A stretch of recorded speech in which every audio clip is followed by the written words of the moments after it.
పవిత్ర రంజాన్ మాసంలో ముస్లింలు 30 రోజుల పాటు కఠోరమైన రోజా ఉపవాస దీక్షలను పాటించిన అనంతరం చివరి రోజైన 30వ రోజు నెలవంక చాంద్ను చూసిన మరుసటి రోజు రంజాన్ పర్వదినాన్ని జరుపుకుంటారు. కాబట్టి ప్రతి సంవత్సరం రంజాన్ పర్వదినాన నగరంలోని ఆయా ఈద్గాలలో ప్రభుత్వం ఏర్పాట్లను చేస్తుంది. అందులో భాగంగా ఈ ఏడు కూడా కరీంనగర్ కార్పొరేషన్ పరిధిలోని 18వ డివిజన్లో గల సాలెహానగర్ ఈద్గాలో జరుగుతున్న ఏర్పాట్లను కరీంనగర్ కాంగ్రెస్ అసెంబ్లీ నియోజకవర్గం ఇన్ఛార్జ్ పురుమల్ల శ్రీనివాస్ గారు పరిశీలించారు.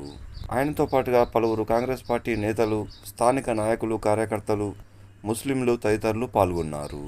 ఈ సందర్భంగా పురుమల్ల శ్రీనివాస్ గారు మాట్లాడుతూ, సాలెహానగర్ ఈద్గాలో వేలాది మంది ముస్లింలు రంజాన్ పర్వదినాన ఈద్ నమాజును ఆచరిస్తారు. కాబట్టి ఎండ తీవ్రత పెరిగిన దృష్ట్యా ఎలాంటి ప్రమాదం, నష్టం వాటిల్లకుండా చూడాలని నీడ, నీటి వసతి సమయాలను ఏర్పాటు చేయాలని నిర్వాహకులకు సూచించారు.